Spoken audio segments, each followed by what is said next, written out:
કરીએ રૂપિયાની સાથે શરૂઆતી કારોબારમાં ડોલર સામે રૂપિયો 6 પૈસા જેટલો નબળો થઈને 85.09 પ્રતિ ડોલરની સામે 85.15 પ્રતિ ડોલર ઉપર ખુલ્યો અને ત્યારબાદ નરમાશ આગળ વધતી દેખાય છે અને 85.28ના સ્તર આપણને અહીંયા આગળથી બનતા જોવા મળી રહ્યા છે। ઉલ્લેખનીય છે કે ડોલર ઇન્ડેક્સ સતત બીજા દિવસે 99ના સ્તરની આસપાસ અત્યારે આપણને 99ની નીચે હતો, 99ની આસપાસ પહોંચતો જોવા મળી રહ્યો છે। વધુ ચર્ચા કરીશું। એલકેપી સિક્યોરિટીઝના જતીન ત્રિવેદી આપણી સાથે જોડાઈ ગયા છે। ગુડ મોર્નિંગ જતીનજી, અને આપણે કરન્સીની ચર્ચાની સાથે શરૂઆત કરીએ। ડોલર ઇન્ડેક્સ જે થોડો મજબૂત થયો હતો ત્યાંથી ફરી એક વખત આપણને 99ના નીચે જતો દેખાયો અને આજે ફરી પાછો 99 પર પહોંચતો દેખાયો છે। રૂપિયામાં કાલે આપણે સારી મજબૂતાઈ જોઈ, આજે ફરી થોડી નરમાશ દર્શાવી રહ્યો છે, તો કયા ફેક્ટરની ઇમ્પેક્ટ આવી રહી છે કરન્સી પર અને આગળ તમે કઈ રીતે જોઈ રહ્યા છો કરન્સીને? Good morning ઝરના। જો જે હિસાબથી રૂપિયાની જે ચાલ છે એ ક્યાંય ને ક્યાંય બે ત્રણ ફેક્ટર્સ પર હમણાં ટકેલી છે। મેઇનલી ડોલર ઇન્ડેક્સની જે વીકનેસ છે એના કારણથી છેલ્લા બે ત્રણ દિવસથી આપણે જોયું છે કે રૂપિયાના અંદર એક સારી અમથી ઉછાળના સાથે જ કારોબાર થતા જોયો છે આપણે। બટ એના સાથે સાથે આપણે જોઈએ છીએ તો એફઆઈના જે ફ્લોઝ છે જે ક્યાંય ને ક્યાંય થોડાક મિક્સ્ડ રહે છે। એક દિવસ પ્લસ અને એક દિવસ માઇનસ આ રીતના નંબર્સ રહ્યા છે એફઆઈએસના ઓવરઓલ આપણે જોવા જઈએ તો। અને આજના દિવસે જે રીતે સંકેત દેખાઈ રહ્યા છે કે ક્યાંય ને ક્યાંય સેકન્ડરી માર્કેટના અંદર થોડુંક સેલિંગ પ્રેશર છે, જેના કારણથી રૂપિયા પર થોડુંક પ્રેશર બનેલું છે અને એક્સપેક્ટેડ એ રહેશે કે એન્ટિસિપેટેડ રહેશે કે એફઆઈએસના નંબર્સ આજના દિવસે કદાચ વીક જ સાઈડમાં હોય, સેલિંગ સાઈડમાં, એના કારણથી રૂપિયા પર જે છે ક્યાંય ને ક્યાંય થોડું પ્રેશર બનતો દેખાઈ રહ્યો છે। બટ મોટાભાગે જોવા જઈએ તો રેન્જ બાઉન્ડ કારોબાર છે અહીંયા। 84-85 થી લઈને 85-10 આ એક મેજર સપોર્ટ છે યુએસડી આઈએનઆર પેરના માટે।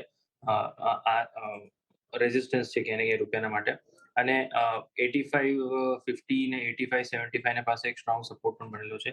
સો આના નીચે જતા હમણાં હાલ ફિલહાલ તો નથી દેખાઈ રહ્યો, અનલેસ એન્ડ અન્ટિલ યુએસમાં ડેટ ક્રાઇસિસનું લઈને અને ટેરિફ્સને લઈને કંઈ હજી વળી પાછું કંઈક નવું એના અંદર અપડેટ્સ આવવા માંડે તો જ રૂપિયો જે છે ક્યાંય ને ક્યાંય લોઅર લેવલ્સ બ્રેક થતો દેખાશે અથવા આ રેન્જના અંદર ક્યાંય ને ક્યાંય થોડો કેપ રહી શકે છે। આપણા ઘરેલું બજારના અંદર અને સેન્ટિમેન્ટના અંદર વાત કરી લઈએ તો ઇકોનોમિકલ વાઇઝ આપણું માર્કેટ અને ઓવરઓલ સેન્ટિમેન્ટ ગવર્મેન્ટના પોલિસીસના હિસાબથી થોડુંક સારું જ છે। ડેવલપમેન્ટ કોઈ નેગેટિવ નથી હમણાં હાલ ફિલહાલ। આરબીઆઈના તરફથી એક સારું મોટું ડિવિડન્ડ પણ ગવર્મેન્ટ તરફ ગયું છે, જેના કારણથી ઓવરઓલ ગવર્મેન્ટને ફિસ્કલ ડેફિસિટમાં પણ સપોર્ટ મળશે। તો રૂપિયાને બહુ વધારે મેજર પાર્ટ આપણા ડોમેસ્ટિક કોઈ ઇમ્બેલેન્સના વજહથી કોઈ વીકનેસ નથી। ગ્લોબલી જે બી થોડું ઘણું એન્ટિસિપેટરી વસ્તુઓ છે એના કારણથી થોડું વીકનેસ જરૂર અહીંયા દેખાઈ રહ્યું છે। સો આગળ ચાલતા રેન્જ બાઉન્ડ કારોબાર બનેલો રહેશે હજી પણ। 84-75 થી લઈને 85-75 મેજરલી આ ₹1 જે રેન્જ છે ક્યાં ને ક્યાં આના અંદર તમને ડોલર રૂપિયાનો પેર જે છે એ દેખાશે। જી જર્નલ। ઓકે, તો યુએસડી આઈએનઆરમાં એક રેન્જ બાઉન્ડ કારોબાર અહીંયા આગળથી રહેતો દેખાઈ શકે છે અને ₹1ની રેન્જની અંદર આપણને યુએસડી આઈએનઆર કારોબાર કરતો દેખાઈ શકે છે, જે રેન્જ છે 84.75થી લઈને 85.75ની। તો અહીંયા આગળ આ રેન્જને ધ્યાને રાખીને તમે ચાલી શકો છો। હવે જો સોનાની વાત કરી લઈએ તો સોનાની કિંમતોમાં ઉતાર ચઢાવ સાથેનો કારોબાર રહ્યો છે અને જ્યાં કોમેક્સ ઉપર ભાવ $3,340 પાસે પહોંચતા દેખાયા છે। સ્થાનિક બજારની જો આપણે વાત કરીએ તો સ્થાનિક બજારમાં પણ આપણને હલકી નરમાશ જોવા મળી રહી છે। 5% આસપાસની નરમાશ છે। 95,696 સુધીના સ્તર આપણને આ સ્થાનિક બજારની અંદર દેખાઈ રહ્યા છે। ગઈકાલે અમેરિકાએ EU ટેરિફ 9 જુલાઈ સુધી લંબાવવાની જાહેરાત કર્યા બાદ કિંમતોમાં વેચવાલી આવતી દેખાય છે। જો કે ત્યારબાદ એક રિકવરી પણ આવી હતી, પણ અત્યારે આપણે ફરી એક વખત થોડા દબાણ તરફનો જ કારોબાર જોઈ રહ્યા છે। જતીનજી, સોનામાં આપણે ખાસ અહીંયા આગળથી ઉતાર ચઢાવ જોઈ રહ્યા છે। હવે એક ડોલર ઇન્ડેક્સમાં નરમાશ આવી છે એ પણ એક ફેક્ટર છે અને એક યુએસ અને યુને લઈને પણ એક પરિબળની અસર અહીંયા આગળ સોના પર થઈ રહી છે। તો શાની વધારે અસર છે અને હવે સોનામાં કઈ રીતની આપની સલાહ બનશે? જનરલ જો ગોલ્ડના માર્કેટ જે છે ક્યાંય ને ક્યાંય આપણા ઘરેલું બજારમાં છેલ્લા એક હપ્તામાં જોઈએ તો વીકનેસનો ટ્રેન્ડ અહીંયા થોડો વધારે દેખાયો છે કમ્પેર્ડ ટુ કોમેક્સ માર્કેટ। અને મેજરલી રૂપિયો જે છે ક્યાંય ને ક્યાંય થોડોક સ્ટેબલ થયો છે અને ઉપર આવ્યો છે, એના કારણે ત્યાં ગોલ્ડનું પ્રાઇસીસ ક્યાંય ને ક્યાંય પ્રેશરમાં હતું। અને હવે આપણે જોવા જઈએ તો ડેવલપમેન્ટ્સ જે હિસાબથી વોલેટિલિટી અને ટેરિફ્સને લઈને જે અનસર્ટેનિટી હતી એના પર થોડુંક અપડેટ્સ ક્યાંય ને ક્યાંય થોડુંક પોઝિટિવ સાઈડ પર આવ્યું છે કે જ્યાં પહેલા યુરો પર જે છે 1 જૂનથી ટેરિફ પાછું લાગવાનું હતું ને હવે પાછું એને ડિલે કર્યું છે જુલાઈ 6 આઈ થિંક જુલાઈ 6 સુધી ડિલે કર્યું છે ફ્રોમ ધ યુએસ સાઇડ. અને યુરોપિયન તરફથી પણ સ્ટેટમેન્ટ આવ્યા છે કે યુએસ સાથે બેઠક કરીને ટેરિફ્સને લઈને જેટલું બને એટલું ફાસ્ટ પેસ્ડ ટોક્સ વધાવશે ડીલ્સ ફાઇનલ કરવા માટે થઈને. તો આના બધા કારણથી ગોલ્ડ જે છે ક્યાંક ને ક્યાંક થોડું પ્રેશરમાં છે આગળ ચાલતા. હજી પણ મને લાગે છે થોડું વીકનેસ અહીંયાથી રહી શકે છે. મેજર પાર્ટ અગર આપણે જોવા જઈએ તો ગોલ્ડના માટે સ્વિંગ હાઈઝ જે છે એ ક્રોસ કરવાનું ડિફિકલ્ટ થઈ ગયું છે સિન્સ ધ ટાઈમ ટેરિફ્સને લઈને એક સારો આમ તો પોઝિટિવ અપડેટ આવવા માંડ્યું છે ત્યારથી. 22 એપ્રિલથી જે ટોપ બની ગયો છે ગોલ્ડના માટે, ત્યારબાદ પ્રીવિયસ હાઈઝ ક્રોસ નથી કરી રહ્યું. ઇનફેક્ટ પ્રીવિયસ લોઝ જે છે એ ક્રોસ કરવાનું અટેમ્પ્ટ લેતો આવ્યો દેખાયો છે. સો આગળ ચાલતા જો પેટર્ન અગર આમ રહે છે તો લોઅર લોઝ અને લોઅર હાઈઝનું ફોર્મેશન જે છે એ બનતું રહેશે. હમણાં as of now swing high જે છે ક્યાંક ને ક્યાંક 96,600 ના ઉપર છે. તો જ્યાં સુધી પ્રાઇસીસ 96 મોટાભાગે 700 96,700 ના ઉપર ટ્રેડ નથી કરતું ત્યાં સુધી ગોલ્ડના માટે હમણાં કોઈ પોઝિટિવ સંકેતો મને નથી દેખાઈ રહ્યા ટેકનિકલી સ્પીકિંગ. અને લોઅર એન્ડ પર 93,500 93,600 ના લેવલ્સ જે છે ક્યાંક ને ક્યાંક ટેસ્ટ કરવા માટે પહેલા જઈ શકે છે. તો મોટાભાગે અહીંયા 2,000 પોઈન્ટનું ક્યાંક ને ક્યાંક મને એન્ટિસિપેટ કરી રહ્યો છું, એક્સપેક્ટ કરી રહ્યો છું કે એક ફોલ 2,000 પોઈન્ટનો આવી શકે છે. ટ્રેડર્સ અને સ્વિંગ ટ્રેડર્સ માટે સલાહ એ રહેશે કે સેલ સાઇડના અંદર ઓપોર્ચ્યુનિટીઝ રાખવી. 96,700 ના ઉપર સ્ટોપ લોસ રાખીને કરંટ માર્કેટ પ્રાઇસના આજુબાજુથી સેલ સાઇડનું ઓપોર્ચ્યુનિટીઝમાં બનેલું રહેવું અને 93,500 થી 94,000 સુધીના ટાર્ગેટ્સ માટે થઈને આના અંદર સેલિંગ કરીને ચાલવાની સલાહ રહેશે. ઓકે, તો સોના માટે 2,000 પોઈન્ટ જેવો ઘટાડો એક આપણે અહીંયા આગળથી સંભવિત જોઈ રહ્યા છે. સેલ સાઇડ રહેવાની સલાહ તમારે માટે ટ્રેડર્સ માટે બનતી દેખાઈ રહી છે. તો હાલના સ્તરોથી સોનામાં વેચીને કારોબાર કરો.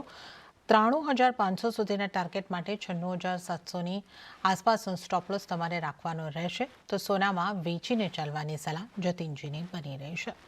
સોના બાદ ચાંદીની પણ વાત કરી લઈએ તો ચાંદીમાં રેન્જ બાઉન્ડ કારોબાર રહેતા વૈશ્વિક બજારમાં ભાવ $33 સ્તરની પાસે પહોંચ્યા છે. તો સ્થાનિક બજારમાં નેગેટિવ સેટઅપ સાથે જ કારોબાર દેખાઈ રહ્યો છે. 0.5% કરતાં વધારેનું દબાણ બન્યું છે અને 97,165ના સ્તર ચાંદીમાં અત્યારે આપણે જોઈ શકીએ છીએ. જતીનજી, ચાંદીમાં ઘટાડો ઝડપથી વધતો દેખાઈ રહ્યો છે. ચાંદીને તમે કઈ રીતે જોઈ રહ્યા છો અને અહીંયા પણ આપની સેલ સાઇડની સલાહ રહેશે? કઈ રીતની આપની સલાહ રહેશે? જેના મોરલેસ આપણે જોવા જઈએ તો ચાંદીનું માર્કેટ પણ ક્યાંક ને ક્યાંક ગોલ્ડના સાથે જ હમણાં થોડુંક રિએક્શન જરૂર બતાવી રહ્યું છે. જે હિસાબથી માર્કેટનું રિએક્શન છે ક્યાંક ને ક્યાંક હમણાં થોડુંક રેન્જ બાઉન્ડ બની ગયું છે ચાંદીના માટે. ગોલ્ડ જે છે એ ક્યાંક ને ક્યાંક થોડુંક વધારે પ્રેશર જે છે લેતું દેખાઈ રહ્યું છે. ચાંદીમાં તો એ બેઝ મેટલ માર્કેટ જે હિસાબથી સાઇડવેઝ થઈ ગયું છે એના કારણથી ક્યાંક ને ક્યાંક 50% એનું સપોર્ટ મળી જાય છે અને ત્યાં થોડુંક બેઝિંગ રેન્જના અંદર ફસાયેલો છે. 33.75 33.50 પાસે એક મેજર રેઝિસ્ટન્સ છે સ્પોટમાં અને $32 પાસે આજુબાજુ એક મેજર સપોર્ટ છે. સો 33.50 33.75 રેઝિસ્ટન્સ અને $32નું સપોર્ટ. સો આ $1.5 જે રેન્જ છે ક્યાંક ને ક્યાંક આના અંદર જ ચાંદી મુવમેન્ટ કરતું દેખાશે. ગોલ્ડના અંદર જો 93,000 ના લેવલ્સ અગર બ્રીચ થાય છે અને કોમેક્સમાં 3,200 ના લેવલ્સ અગર જો બ્રીચ થઈ જાય છે તો જ મને લાગે છે કે અહીંયા ચાંદી પર જે છે એના હજી વધારે અસર દેખાશે અને એનાથી હજી વધારે વીક થશે. અથવા ચાંદી જે છે આ રેન્જના અંદર રહી શકે છે જ્યાં સુધી ગોલ્ડ થોડું વીકનેસના ટ્રેન્ડના અંદર છે. આ રેન્જના અંદર કરવું શું? હાયર સાઇડ પર સેલિંગ પણ કરી શકાય છે અને લોઅર એન્ડ પર બાઇંગ માટે પણ વેટ કરી શકાય છે. જે હિસાબથી ટ્રેડર્સને કમ્ફર્ટેબલ હોય એ હિસાબથી. હાયર સાઇડ પર જે રેઝિસ્ટન્સ જે છે એ ક્યાંક ને ક્યાંક 33.43 અને 33.50 પાસે છે. તો ત્યાં આગળ કમ્ફર્ટેબલ રહેવાનું. જ્યારે ત્યાં પ્રાઇસીસ આવે ત્યારે આપણા ઘરેલુ બજારમાં તમને 98,000 ના આજુબાજુ દેખાશે, 98,500 ના ઉપર. ત્યારે એના અંદર સેલિંગ કરીને ચાલી શકાય છે. સ્ટોપ લોસ જે તમારો રહેશે એ 99,000 ના ઉપર રહેશે.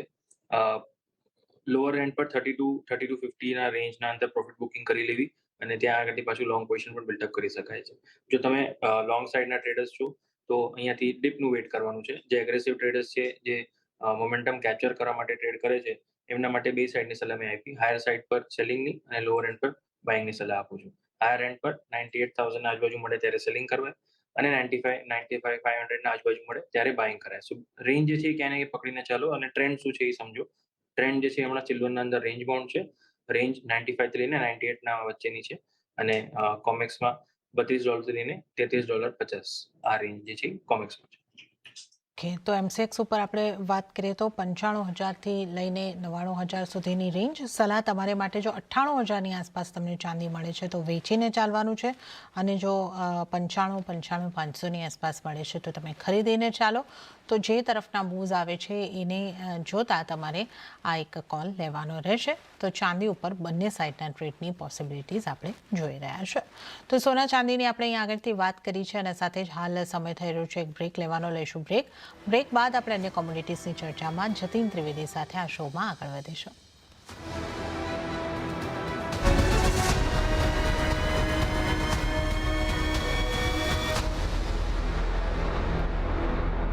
બ્રેક બાદ કોમોડિટી લાઈવમાં આપનું ફરી એક વખત સ્વાગત છે, અને આજે કોમોડિટીઝ અંગે ચર્ચા કરવા આપણી સાથે જતીન ત્રિવેદી જોડાયેલા છે. મેટલ્સની વાત કરી લઈએ. શરૂઆતી કારોબારમાં સ્થાનિક બજારમાં બેઝ મેટલ્સ તરફથી નબળા સંકેતો મળતા દેખાયા છે. કોપર સહિત તમામ મેટલ્સની અંદર નરમાશ રહી છે. જોકે વૈશ્વિક બજારમાં નબળા ડોલરને કારણે કોપરની કિંમતોને સપોર્ટ મળતા ભાવ 4 સપ્તાહના ઉપલા સ્તરે પહોંચતા દેખાયા છે. જતીનજી, કોપરને તમે કઈ રીતે જુઓ છો? વૈશ્વિક બજારમાં મજબૂતી છે, પણ આપણે ત્યાં લગભગ 0.5%નું દબાણ એમસીએક્સ ઉપર દેખાઈ રહ્યું છે, અને સાથે જ એલ્યુમિનિયમ અને ઝિંકમાં પણ આજે આપણે 1% આસપાસના દબાણ બનતા જોઈ રહ્યા છે. તો મેટલને લઈને તમારી કઈ રીતની સલાહ રહેશે? જના જો જે હિસાબથી મેટલના પ્રાઇસીસનું રિએક્શન છે એ ક્યાંય ને ક્યાંય ચાઇનીઝ માર્કેટનું અપડેટ્સના માટે અવેટેડ છે કે ડીલ્સને લઈને કેટલું આગળ ફાસ્ટ પેસ રહે છે અને કેટલું સપોર્ટિવ બે મેજર નેશન્સ જે છે કેટલા એકબીજાના ઉપર સિરિયસ છે આ બધા ટેરિફ્સને લઈને. તો જ્યાં સુધી એનું કોઈ ડેવલપમેન્ટનું અને એકચ્યુઅલ નંબર્સ ને એકચ્યુઅલ ડીલ્સ કોઈ સામે નથી આવતી ત્યાં સુધી આ બેઝ મેટલ માર્કેટ પણ એક રેન્જના અંદર ફસાયેલો છે. અને જ્યારે રેન્જના અંદર હોય ત્યારે થોડુંક સેલિંગ પ્રેશર જે છે થોડું વધારે તમે એના અંદર દેખાઈ જાય. કોપરના અંદર જે રેન્જ બનેલી છે એ છે 865 870 મેજર રેઝિસ્ટન્સ અને 845 ના પાસે એક બેઝ રેઝિસ્ટન્સ છે. સો આ 15 રૂપિયાનું જે રેન્જ છે કોપરના અંદર બનેલું છે. ટ્રેડર્સ માટે એ સલાહ રહેશે કે 865 ના રેન્જમાં સેલ કરો 870 ના સ્ટોપ લોસ સાથે, અને લોઅર એન્ડ પર 845 થી લઈને 850 ના પહેલા 850 ના રેન્જના આજુબાજુ તમે પ્રોફિટ બુક કરી શકો છો. 845 પાસે મેજર સપોર્ટ છે. જો 850 ના નીચે પ્રાઇસીસ હોય ત્યારે શોર્ટ નહીં કરવું, કેમ કે ત્યારે રિસ્ક જે છે તમારી વધી જશે. હાલ ફિલહાલ જે રેન્જ બની રહી છે ઝિંકના માટે એ પણ ક્યાંય ને ક્યાંય 250 થી લઈને મોરલેસ 260 262 ની બની રહી છે. સો 250 ના આજુબાજુ મળે ત્યારે જ એના અંદર બાઇંગ કરવાની સલાહ રહેશે. હમણાં વેઇટ એન્ડ વોચ કરો. કોપરના અંદર જેવી રીતે હાયર સાઇડ પર સેલિંગ રેન્જ છે એવી રીતે ઝિંક માટે પણ જે હાયર સાઇડના રેન્જના પાસે તમે સેલ કરશો તો જ રિસ્ક રિવોર્ડ તમારો ફેવરેબલ બની રહ્યું છે. સો ઝિંક માટે સેલિંગનો વ્યૂ પોઈન્ટ બનશે 258 ના આજુબાજુ, 260 150 ના ઉપર સ્ટોપ લોસ રહેશે, અને લોઅર એન્ડ પર 252 253 ના ટાર્ગેટ્સ રહેશે. ઓકે, તો અહીંયા આગળથી કોપર અને ઝિંકની આપણે અહીંયા આગળથી વાત કરી છે. ઝિંકમાં લોઅર એન્ડ પર 252ના ટાર્ગેટ બનતા દેખાઈ શકે છે. કોપરમાં પણ હાયર એન્ડ 860ની આસપાસથી તમે વેચીને ચાલી શકો છો. આ એક સલાહ અહીંયા આગળથી બનતી દેખાઈ રહી છે. તો આ આપણે અહીંયા આગળથી મેટલ્સની ખાસ વાત કરી છે. હવે વાત જો આપણે ક્રૂડની કરી લઈએ તો ક્રૂડ ઓઇલમાં પણ ઉપલા સ્તરેથી વેચવાલી આવતા બ્રેન્ટના ભાવ $65ની નીચે પહોંચતા દેખાયા છે, અને નાઇમેક્સ ક્રૂડમાં પણ આપણે જોઈએ તો 0.5%થી વધારેની વેચવાલી સાથે $62ની નીચે કિંમતો પહોંચી દેખાઈ છે. સ્થાનિક બજારમાં પણ જોઈએ તો લગભગ 0.5%ની આસપાસનું દબાણ 5230ના સ્તર જોઈ શકાય છે, અને હવે ઓપેક પ્લસની બેઠક ઉપર બજારની નજર છે, જે 31 મેના રોજ થવાની છે. આ બધાની વચ્ચે ટ્રમ્પની ટેરિફ નીતિઓની પણ ઘણી અસર કિંમતો ઉપર જોવા મળી રહી છે. તો ક્રૂડમાં પણ આપણે જોઈ રહ્યા છે કે એક વોલેટિલિટી છે, પણ એક જે ઓપેક પ્લસની બેઠકમાંથી સંભાવના જે દેખાઈ રહ્યા છે કે હજી વધારે પ્રોડક્શનને ઇન્ક્રીઝ કરવાની વાત આવી શકે છે, એને જોતાં એક ઓવર સપ્લાય કન્સર્ન્સ બનતા દેખાઈ રહ્યા છે. આપ કઈ રીતે જોઈ રહ્યા છો, અને ક્રૂડમાં હવે તમારી કઈ રીતની સલાહ રહેશે? જના જો ક્રૂડનું માર્કેટ જે છે ક્યાં ને ક્યાં રિએક્શન જે છે એ સાઇડવેઝ થઈ ગયું છે હમણાં, જ્યાં સુધી ઓપેક પ્લસ તરફથી કે મેજર ડીલ્સના અનાઉન્સમેન્ટનું ઓલું કઈ અપડેટ્સ નથી આવતા ત્યાં સુધી આ રેન્જના અંદર ફસાયેલો છે ક્રૂડ જે છે.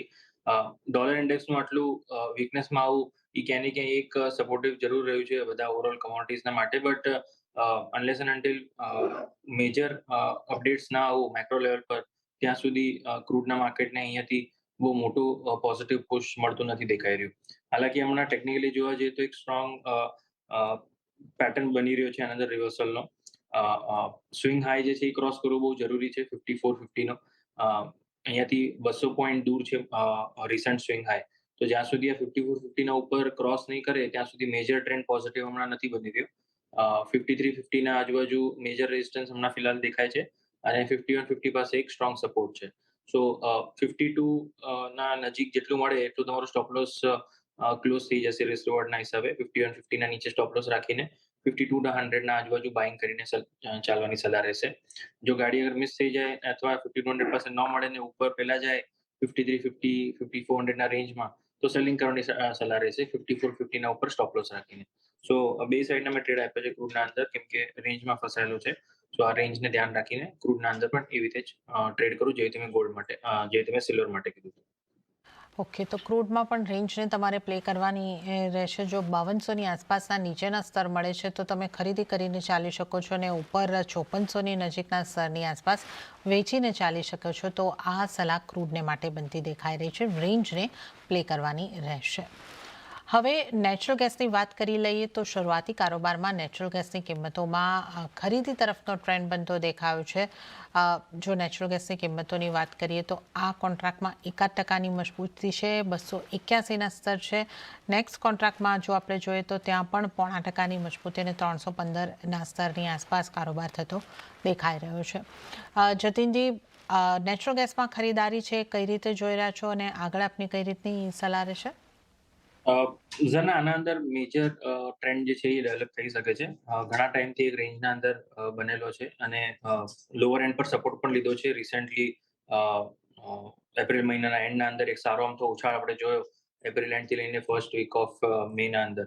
સો મને લાગે છે કે આ પોઝિટિવ સાથેના ડેવલપમેન્ટ જે છે એ બનેલા છે આના અંદર અને જો રિસ્ક મેનેજમેન્ટ અગર સરખી રીતે રાખો આના અંદર તો સારો આમ તો રિવોર્ડ પણ બની શકે છે આના અંદર. બસ એ છે કે થોડું પેશન્સ રાખીને આના અંદર પોઝિશનિંગ હોલ્ડ કરવાની જરૂરત રહેશે. રેટ વાઇઝ અગર હું જોવા જાઉં લેવલ વાઇઝ જોવા જાઉં તો 320 325 મેજર રેઝિસ્ટન્સ હમણાં બનેલો છે. નેક્સ્ટ મંથ કોન્ટ્રાક્ટની વાત કરીશું. જૂન મહિનાની જે કોન્ટ્રાક્ટ હમણાં લાઈવ ચાલે છે આજની એક્સપાયરીની વાત નથી કરી રહ્યો જે 281 પર ચાલે છે.